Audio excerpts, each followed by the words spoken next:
Hi everyone, welcome. Really glad to have you here. The video I'm about to do for you is simply for informational purposes. More to dispel fears, but not to remove from cautiousness. I certainly don't want you to do anything dangerous or anything that would make you uncomfortable or anything that that science would tell you is wrong to do.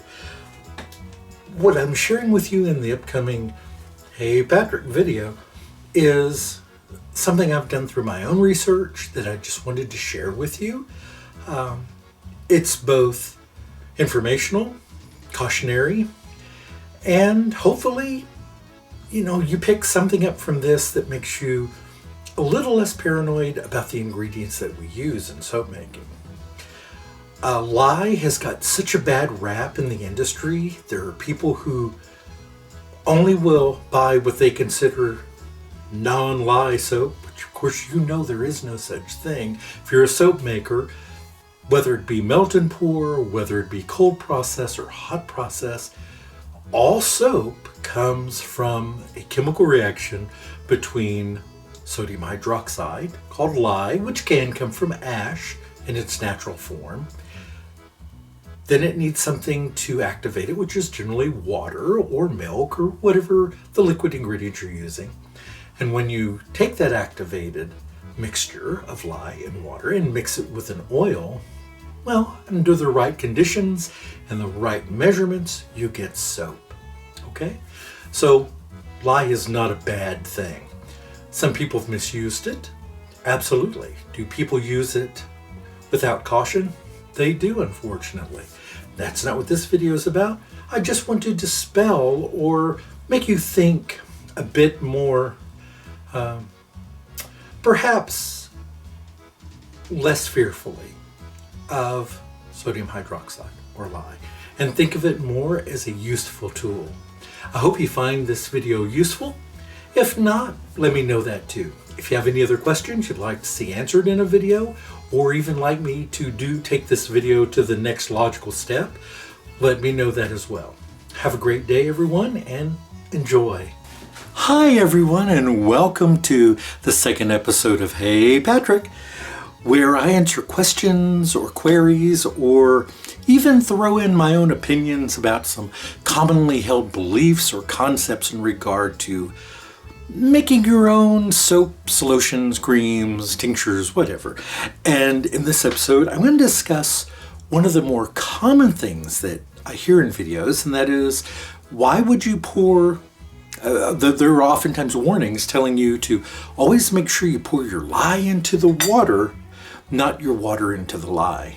Why might that be? Well, I'm going to explain that in this episode. So come along and let's take a look and see why you might want to rethink that. Hi everyone and welcome. I'm so glad you're here with me. You've probably seen a lot of YouTube videos on soaping. And you hear time and time again that you should always add the lye to the water, not the other way around, right? So I thought I would show you an example, give you a true idea of why you might not want to add water to lye rather than lye to water.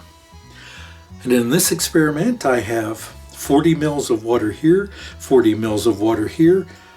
I have 20 mils of sodium hydroxide, lye here, and 20 mils of sodium hydroxide here.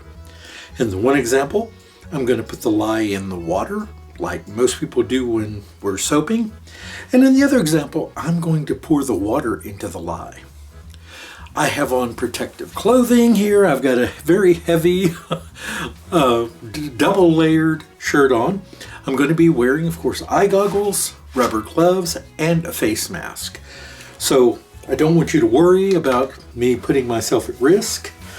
I wouldn't do that, not for any real reason. So in this example, I'm going to put the lye in water like you normally do when you're soaping.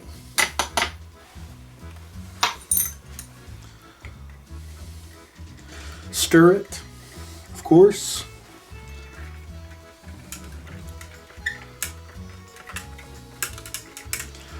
And you have lye water. It heats up, it fumes a little bit, as it does. There we have our lye water. I'm going to set that aside. This time, we're going to pour the water into the lye. So I'm going to do this very slowly. Do you hear it? Nothing explosive happened. Nothing terrible happened. The world didn't come to an end. It didn't explode. It did make kind of a hissing noise at first.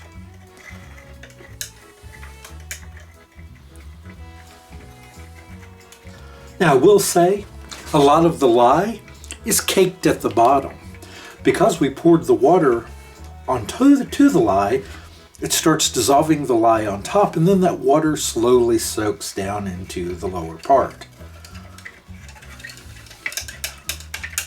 But other than that, there is no true difference in these two solutions.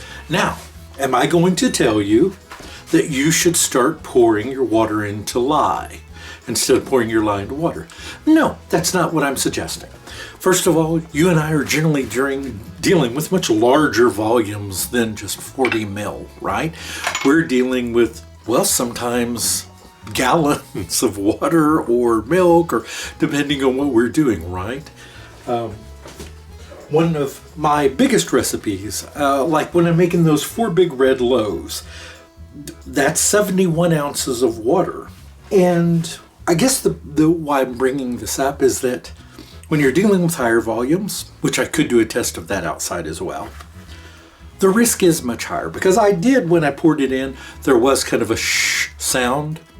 But because it was such a small volume, it didn't blow up and, fizz out of the container. But if you're dealing with a large amount of lye, let's say with about 70 ounces of water and about 30 ounces of lye.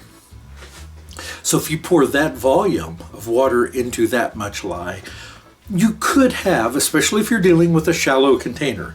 Keep in mind, this container is still about half empty. I did that for a reason, in case it did bubble up any. But generally when you and I are making soaps, we're using a bowl oftentimes, or a measuring cup of some type. I'm going to move this out of the way. It is fuming a bit. We're dealing with larger containers, so we would want to take more precautions, because if that were to fizz up out of that bowl, it could make quite a mess and possibly burn you. But again, the reason why I did this video, I think sometimes we are taught to fear working with sodium hydroxide, or lye as it's more commonly known. You shouldn't be afraid of it.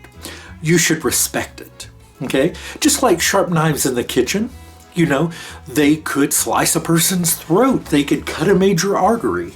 But we take care when we use them. Yes, they're dangerous. They're very, very dangerous. But we use them every day to cut cheese, to cut our meats, or to cut whatever, right? We drive cars, which are terribly dangerous. They, you could kill someone if you hit them with it. Or if you crashed into something, you could die in your car. But that doesn't keep us from driving it. And I guess the main reason I bring this up is I just see a lot of fear. A lot of people saying, you need to be afraid of lye, you need to be so careful with it. Well, yeah, you should be careful with it. Like, it's called common sense, right? Don't drink it. Don't pour it on your skin. To keep it away from children and pets. Absolutely, yes. But maybe this video will just give you a little more confidence when dealing with it. It's not quite as scary as sometimes we're told. That's all. So this isn't intended to have you suddenly start pouring water into your lye. I would discourage that because, again, because of the large amount oftentimes that we use in soap, when soap making, you could have a much larger reaction, where I just had a tiny reaction which was hardly noticeable in such a small amount as this. Okay? We're generally dealing with very large amounts. So keep that in mind. Just obviously you want to take care, as with anything. You should be wearing proper protection. Should be wearing gloves and masks and eye protection. But I know that sometimes that's not possible, and if that's the case, maybe you shouldn't be making soap. Okay, that's all I've got today. I hope you enjoyed this. I've enjoyed putting this together for you. Have a great day, everyone, and I'll see you again on Hey Patrick. Take care. Goodbye.